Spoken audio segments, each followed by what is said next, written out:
Want to allow camera access to Facebook Messenger on your Android device? In this video, I will guide you step by step on how you can do that. First thing you want to do is launch open your settings. Now scroll down a bit until you find the option of apps. Tap on that.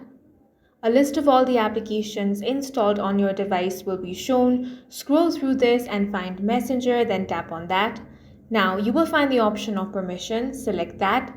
Go ahead and select camera. Now, if camera is set to don't allow, it means that Messenger application does not have access to camera. But if you want to allow camera access, go ahead and select allow only while using the app option. Once you tap on allow, camera access will be available to Facebook Messenger on your Android device, and that's it for this video. If you found it useful, make sure to hit the like button and subscribe for more videos like this.